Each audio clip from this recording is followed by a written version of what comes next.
Hello, everyone. This is Christine from Greenbook. Welcome, and thank you for attending this webinar brought to us by KLC. Today, we have Alyssa Gresser and Seamus O'Brien, and they're going to be talking about voice of the customer, engaging the customer to shape their experience. A couple quick housekeeping items. We are scheduled for 1 hour, so we won't keep you any longer than that. To ask a question, click on the green text bubble icon near the top right of your screen. Then you just scroll down a little bit where you can type in and submit your question. And lastly, we are recording this webinar, and we will send you a link to the recording by email in the next 2 to 3 business days. So with that said, I'm going to go ahead and turn it over to Alyssa and Seamus. Thank you so much. So I want to get started and introduce ourselves.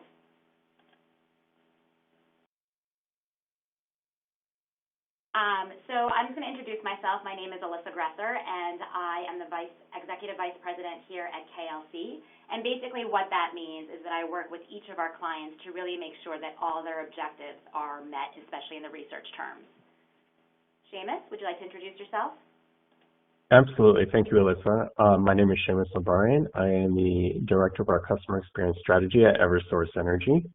Our team is focused on all of our customer insights, as well as putting together the business plan and strategies and initiatives to make changes in our organization or in our processes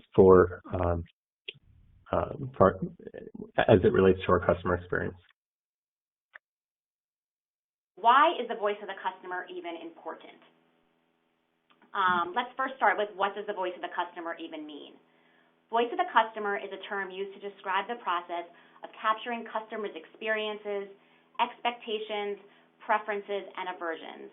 It's a process that provides a detailed set of customer wants and needs, and often includes both qualitative and quantitative research methods. Basically, you collect feedback on your customer's experience and your products and services to inform and inspire product development. So really, why is it even important then? Voice of the customer is vital in a business as customer experience becomes one of the main tools in gaining a competitive advantage. It allows you to better understand your customers and therefore make more informed decisions that align with the needs of your customers. Getting feedback from your customers can help you not only improve your current products and services, but it can also help you create new products. If you can improve your service by taking action from your feedback, then your customers are more likely to return to you in the future. Opening up and listening to your customers can be scary. Most companies actually hesitate to share ideas and strategies with their customers, and this is quite a natural reaction. But in the end, it's the results that count. Bringing your customers into the process opens up your eyes to a new way of thinking. So ultimately, the benefit of the voice of the customer is that it helps you to be mindful of your surroundings. You're avoiding devastating surprises or failures, and build a company culture that is customer-centric, meaning that it puts the customer at the heart and goals of your activities, and really that's in everything that you do.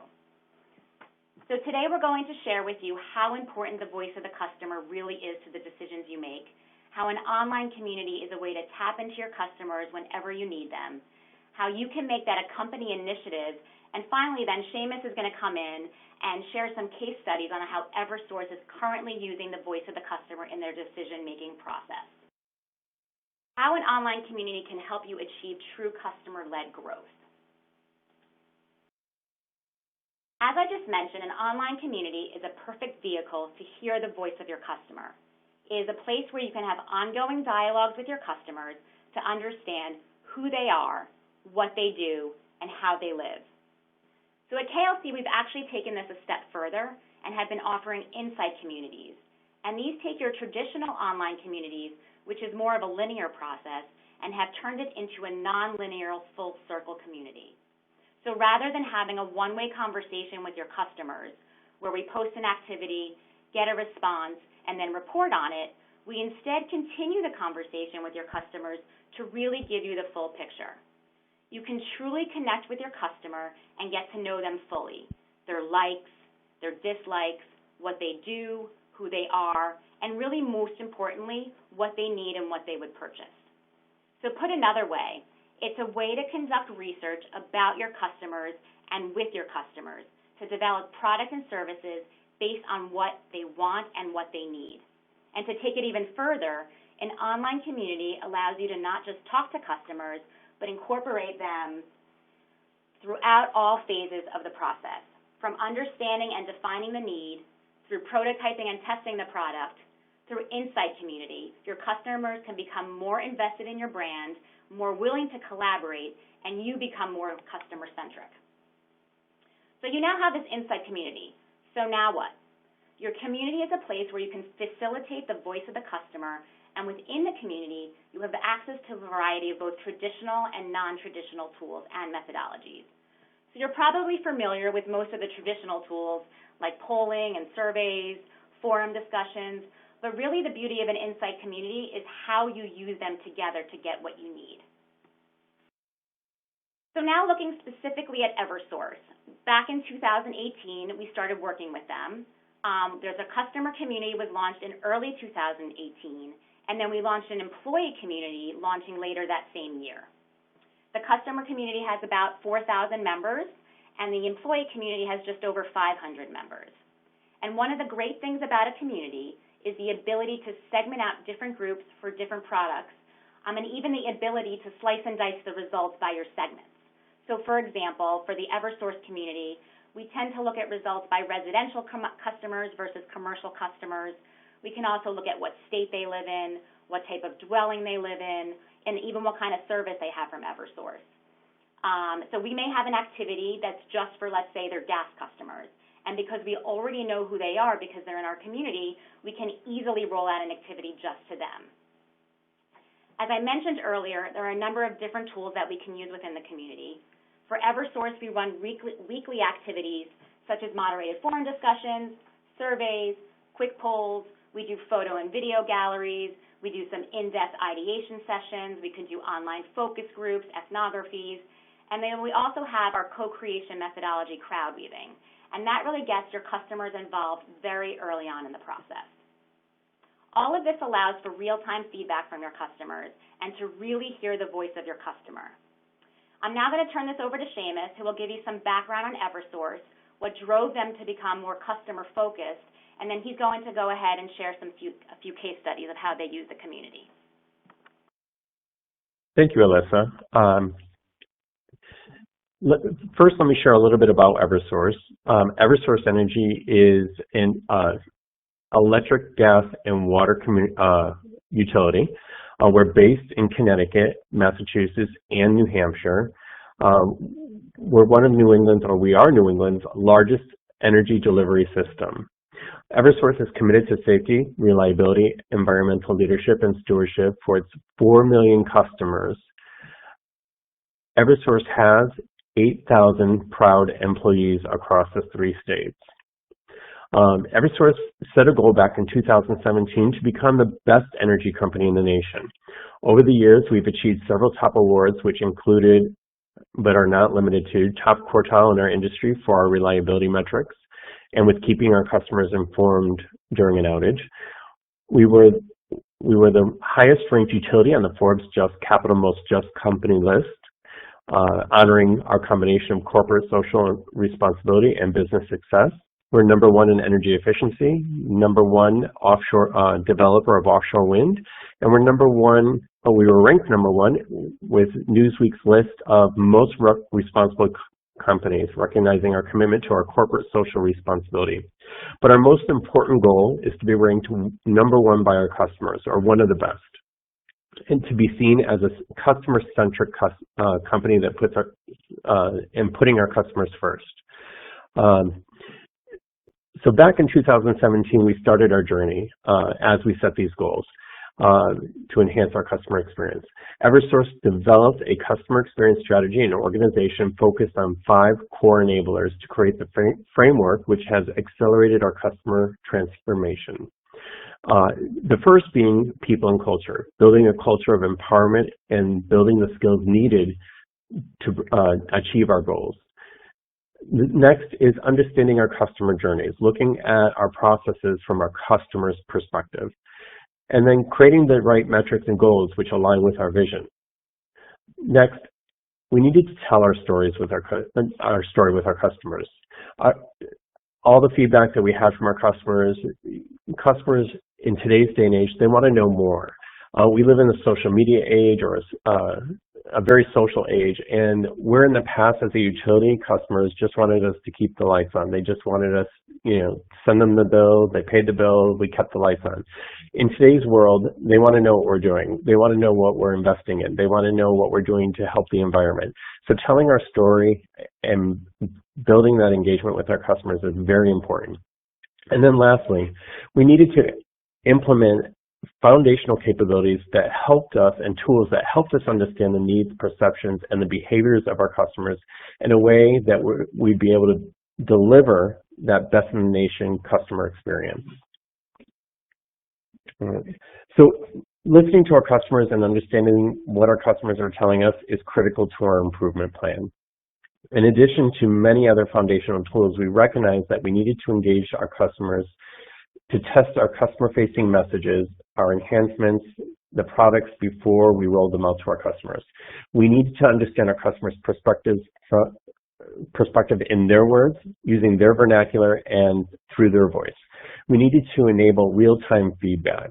As many of you know, when you're doing customer research, if you're looking to do hold focus groups or panels, discussions in person, that takes time. That could take weeks, that could take months to set up, and then you're only dealing with a small group of people and gaining their insights and their direction. And at best, that could be informative or informational, anecdotal. With the online community, we recognize that that would give us a greater audience to tap into, and that would also provide us with real-time results. We would be able to go out to market faster with any topics that we needed to test. In today's day and age, I'm not sure how it is in your companies, but I know in our company, everything's always moving at a much faster pace, and we always need answers yesterday. Working with KL Communications, Eversource now has a highly engaged community which is demographically representative of our customer base. I'd like to share with you a few case studies in which Eversource has used our community to drive some critical business decisions. The first is how we navigated through COVID. So back in March, here in New England and in the Northeast, COVID hit us hard. We immediately went into shutdown. And we also, as a company, and so many companies in New England, many of the workers became remote workers because of the shutdowns. As we began to navigate through COVID, we understood our customer needs were going to change quickly. We needed to understand what information, which channel, and at what frequency our customers expected to hear from us. Working with our community, we achieved this in two ways. First, we surveyed our customers to learn which topics were most important to them as they were navigating through this experience, and their expectations around the cadence of messaging. How often did they want to hear from us? What we learned was that our customers were most concerned about scams and understanding how we are protecting our employees. After all, if we're protecting our employees, we're likely also protecting our customers. As a utility, we are responsible for doing work in the community. We're visiting properties and sometimes going in the home. Although some of this was put on hold during COVID, there were still opportunities or experiences where we did have to visit properties, or we were doing essential work that needed to get done, and we may have needed to go into homes. So customers felt better when they knew that we were protecting our employees. With so many customers now working from home, sharing the essential work being done to keep the power on became more critical.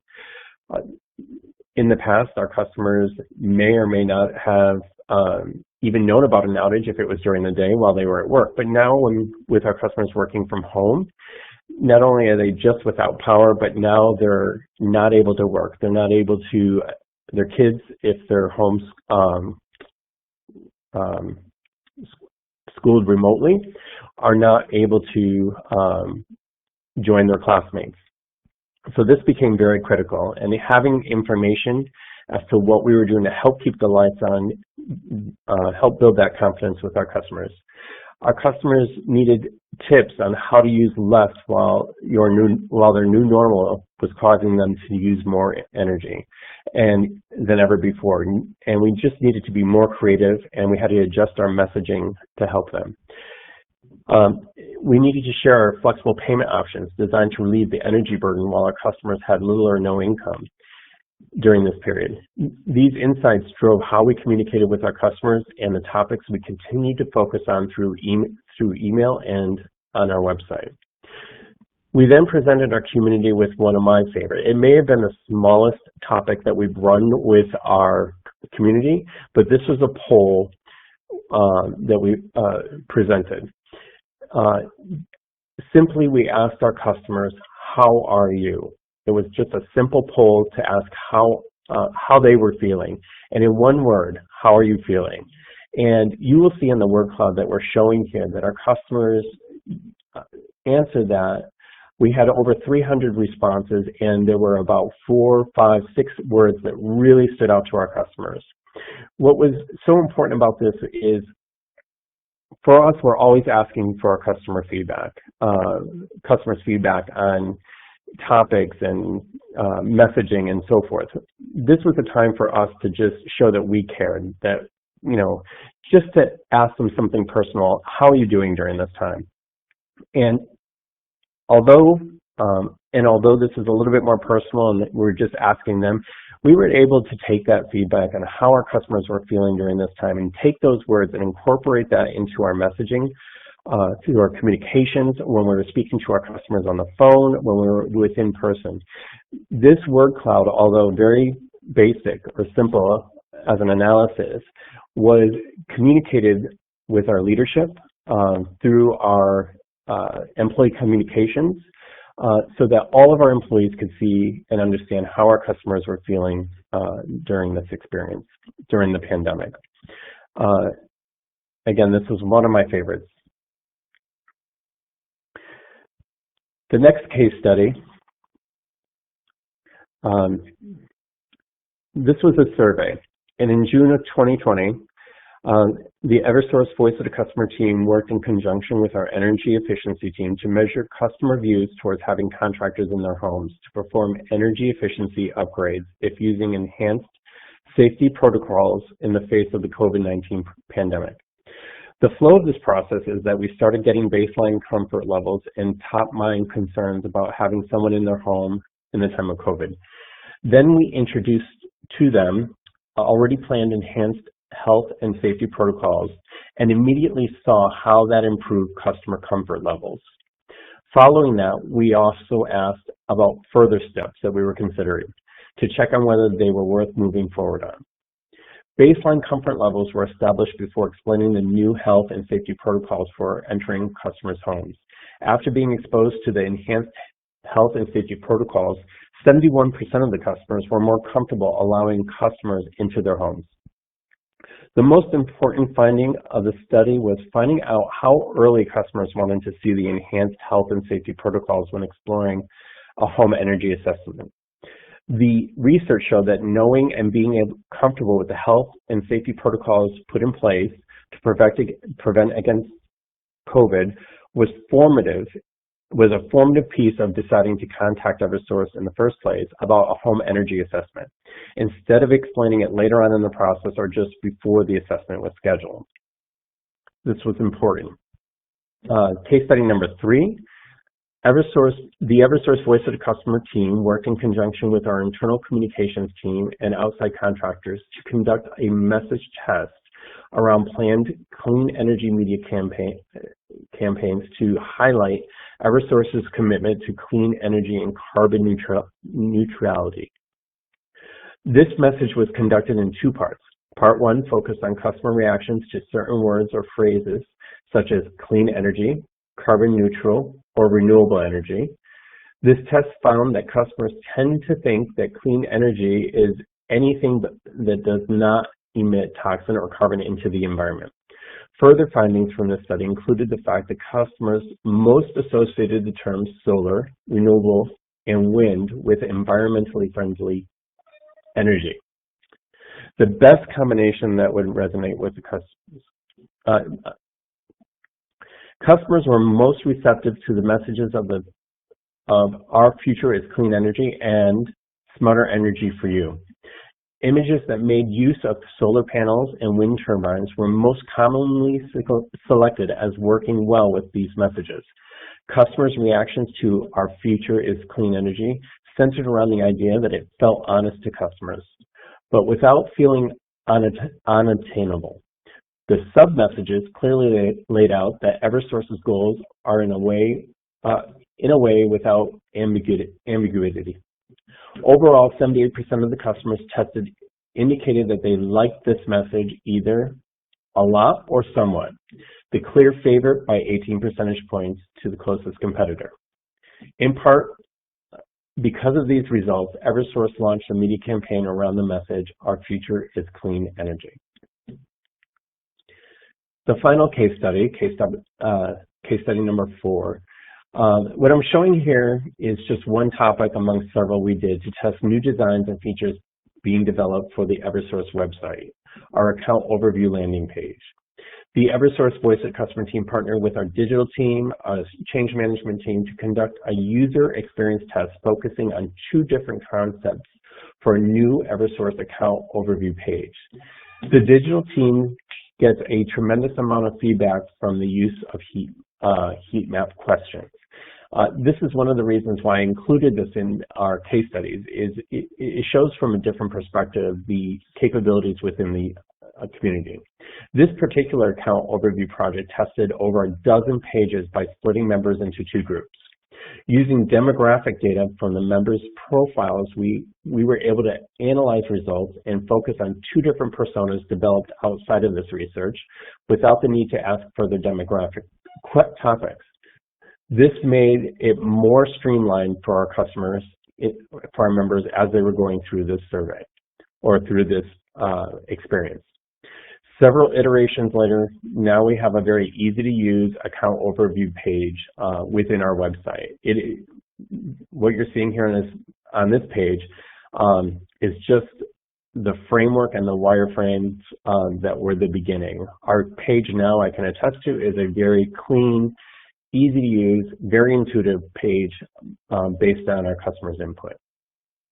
And those are our 4 use cases from Eversource Energy. Alyssa? Thanks, Seamus. So I just also, before we get into our closing and questions, I also wanted to just share how we can use voice of the customer in other verticals as well. Obviously, Eversource is a utility, but we've also are using voice in the customer in many verticals, including, CPG, especially with product development. That's really where we talk about, getting the customers involved very early on in your process. You can get them involved in the beginning of a product development phase, getting their feedback, getting their insights, and, their own personal feelings and gestures. So I just wanted to be clear that voice of the customer can be across any industry and really can be used in all the decisions that you make. It's very important to share back with those customers, to share and let them know that you are listening to them. So, we talk a little bit about how we reward our community members. And what we do is, yes, there's a point system, and yes, they can redeem some rewards, but nobody is making a salary off of this. So what we like to do is share back results with them. We call it closing the loop. And I know, Seamus, you wanted to talk a little bit about how you guys are doing that in Eversource as well.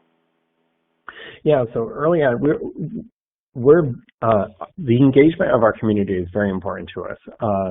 And we're fortunate to have a highly engaged community. And we want to keep them engaged so that they're responsive to the topics. And so one of the things early on, as we were surveying our customers in the community or asking for their feedback on how things were going, was they wanted to hear more about what we were doing with the information that they were giving us and what was happening. We were feeding back some information, but what we did was we created a closed-the-loop process that is monthly. And we really make every effort to make sure that in that closing the loop communication, that we are including how we are using the input from that community. We're even we're using examples. For example, I talked about the clean energy. That became a campaign that we highlighted on our website. So we were able to direct our customers or members of the community to the website so that they can see that what they chose was actually in use. And so that's part of the closing the loop, is just bringing our customers, providing that feedback that shows how valuable their input was. And when we can't show them directly what we're doing with the information, we do respond in a way that shows, how it was helpful or how the community responded to these questions so that they get some sense of the direction or the results of the topic. Right. Yeah, and it's really important, in all the industries, too, to even share back. I know some people, when they're creating new products, a lot of their stuff is proprietary, or they're not going to be able to go to market for, 6 to 12 months from when, first test something in research. So anytime you can share back even anything with them makes it even more valuable to them. And when they have a stake in the game, they're more likely to help you participate moving forward. So even if you can't say, like, look on the shelves, this is coming out tomorrow, you can say, hey, we listened to you, we're starting to take all your input, and it's helping us develop that product. So even, like Seamus said, even if you can't share exactly what you're doing with that, with their information, it's great to be able to throw it out there. We talked a little bit about, in the beginning, about the employee community, how we're running one for Eversource. Seamus, I don't know if you have a couple of examples of how you guys have used the community. If not, I can also talk to how that. I just want to share a little bit about how, yes, the customer is always important, but so are your employees. So I know that with the employees, we did that how are you feeling with the COVID. That was a really interesting side-by-side project that we did. So I want you to understand that just because the employees may seem different than your customers, sometimes it's really good to ask them the same types of questions. A couple of the online communities that we've been running for employees, obviously during this time we're very focused on COVID, but we can also go beyond COVID. You can talk about training. You can talk about, if you guys have an internal intranet, what kind of, training or inside the company, what kind of things do they want to hear from corporate. So you can really use your employees to get a pulse on what's going on. A couple projects we did was, just in times of COVID, but also, racial, culture differences. So we started to talk about that a little bit with the employees. And it is a touchy subject. And the cool thing about the employee is that a lot of times you can do group discussions, but you can also narrow it down to one-on-one. So it's a little less intrusive, so to speak. You were asking me about the employee community? Yeah, if you want to talk a little bit. I spoke a little bit about what you guys are doing, but if you guys have some, if you want to share some insights about the employee community, that would be great. Yeah, what I will share with the employee community is one of the benefits of having that is we are getting the perspective of both our customers' perspective and our employees' perspective. So one thing to consider is that's an opportunity for us. I talked about the people and culture part.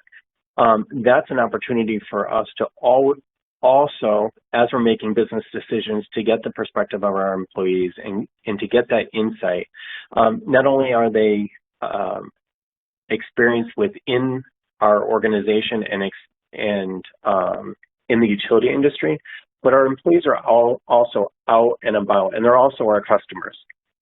But they're out and about with the community, and they're speaking to our customers.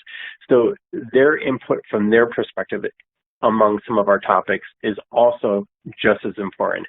And as we're making decisions within our company that's within that people and culture bucket, making sure that we are keeping our employees engaged, making sure that we are creating that culture and keeping our fingers on that pulse is so important, because our employees are our best advocates as a company. Great. So now there's a few questions that came in, so we're going to go and switch over to the questions. The first question says, what platform or service do you use to share, engage, and collect feedback with your community? So at KLC, we actually have a proprietary online community platform. So each one is built specifically for each client. They're proprietary to each client. And then we work with each client to recruit, either from customer lists or we have outside partners that we use.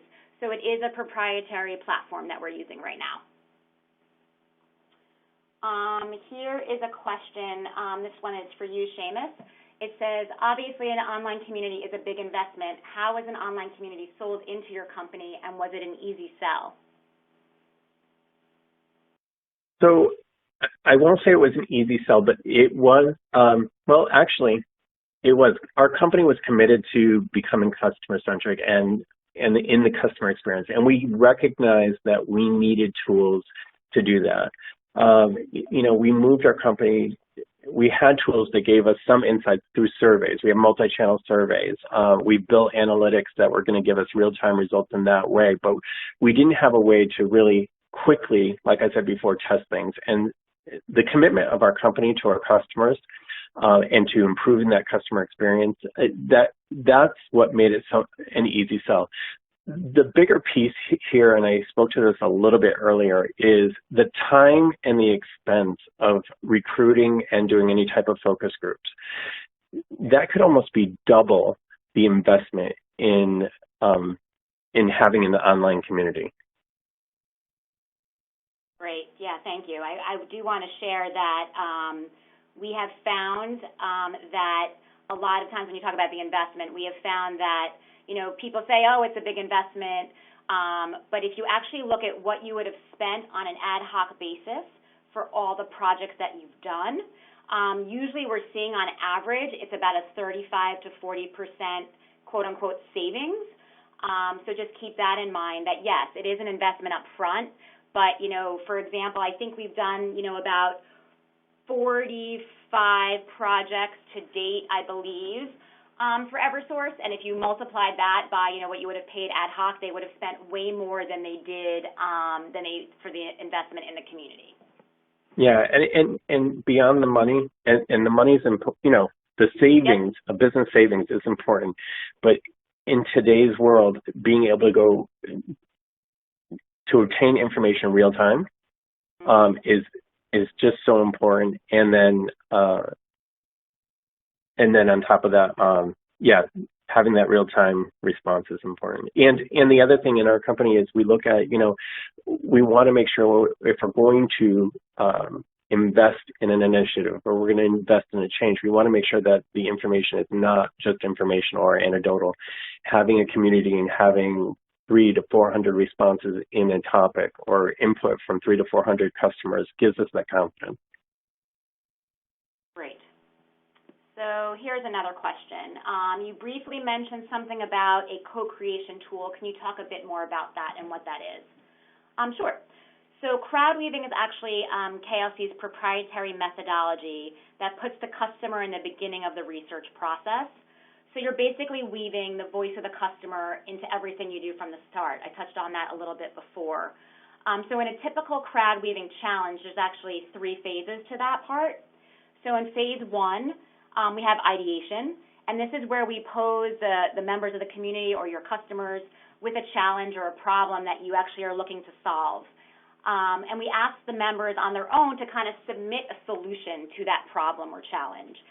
It could be for products, it could be for services, it could just be very general. And then after they do that first part of ideation, we kind of go into phase 2, where we call collaboration, and then we're actually asking the members to work together. They're asked to read each other's ideas, they're asked to comment on each other's ideas, and then we're asking them to vote and rank on their ideas. And that kind of just shows you where some of the ideas, fall out. We ask them to vote and rank because you get the popular vote, obviously, but when we ask them to rank them, it gives just a little more insight into people's mindsets of these ideas. And then after that, we go into our final phase 3 of evaluation, where we're really narrowing down the top ideas along with you, because it is also a collaboration with you as the client, so it's not just your customers. I can actually talk a bunch about our crowd weaving methodology, so we can save that. If you have more questions about the crowd weaving methodology, I'm happy to answer that. But really what it comes down to is we really want to put your customers in the very beginning of your development process. We have another question. Does Eversource do research outside of this community? And if so, how do they coordinate between the two?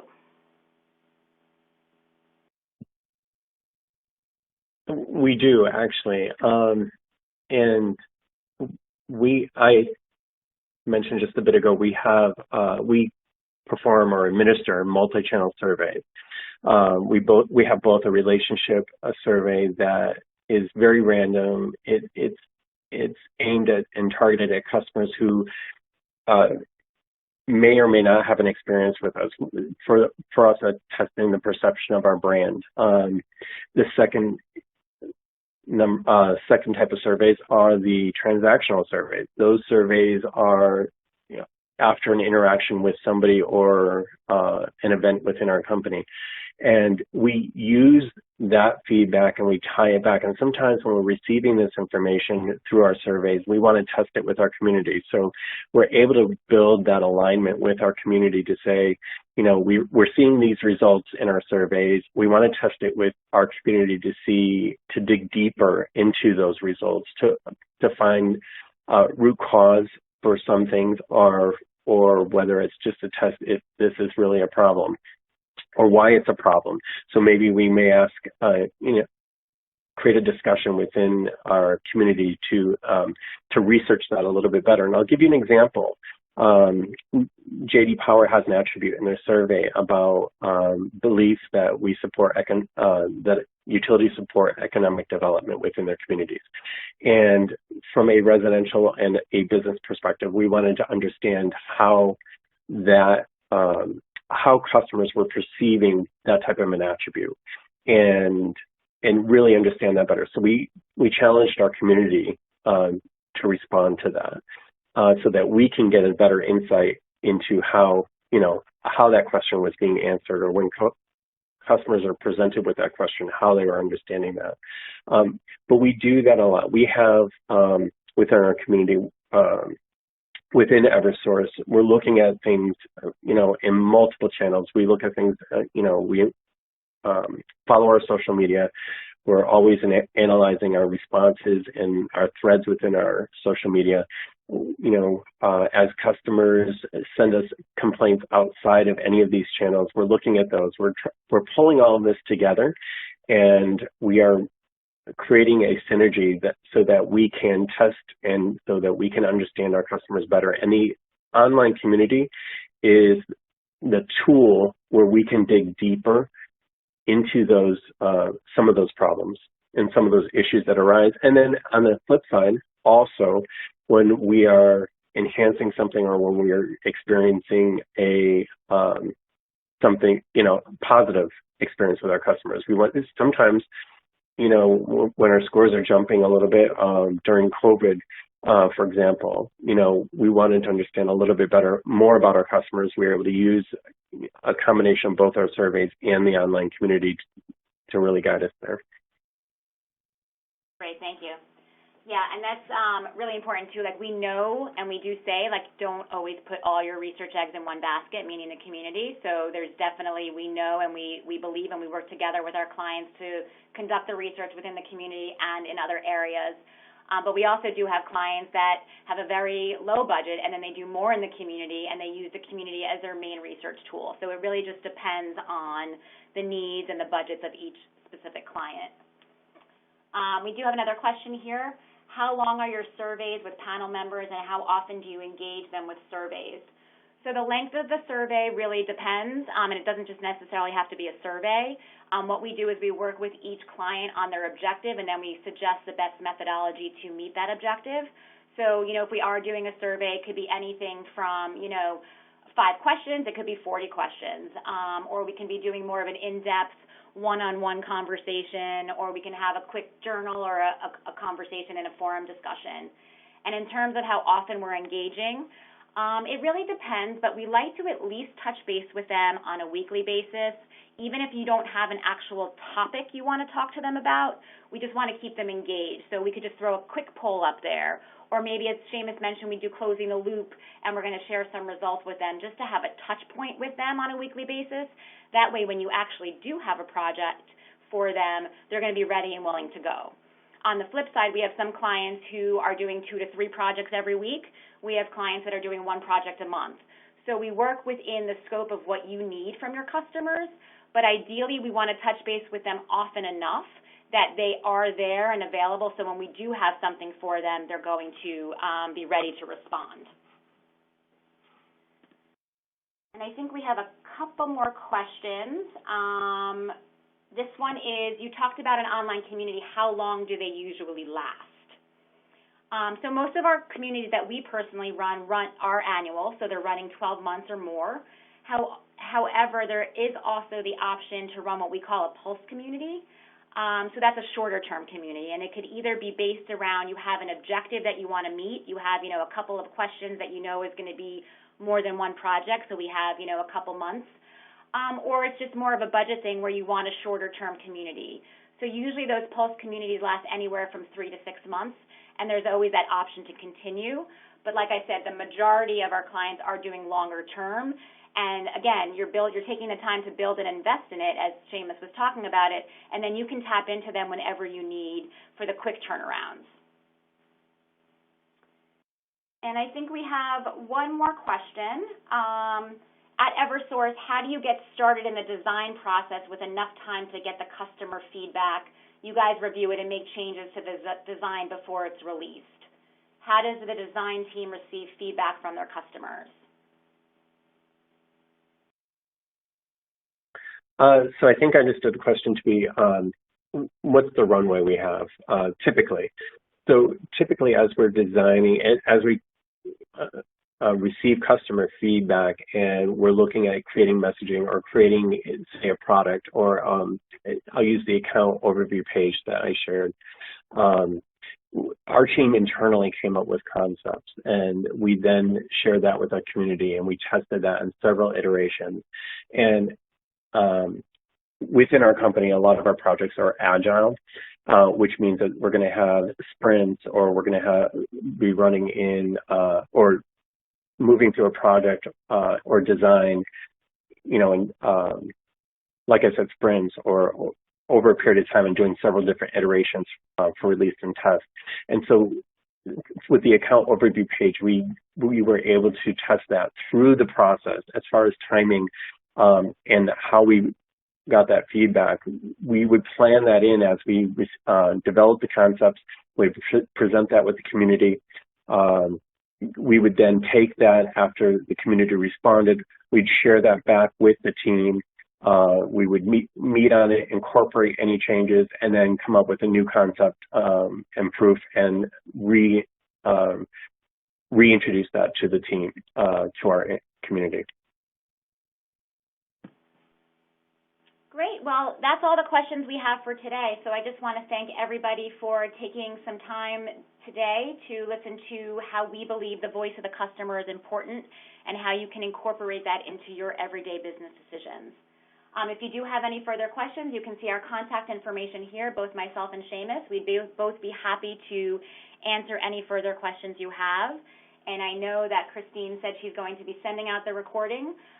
So again, if you do have any questions, we'd love to hear from you. Thank you so much. Thank you, Alyssa and Seamus, for a presentation today. We appreciate it. To everyone else, again, thank you for being here. We hope you enjoy the rest of your day wherever you are.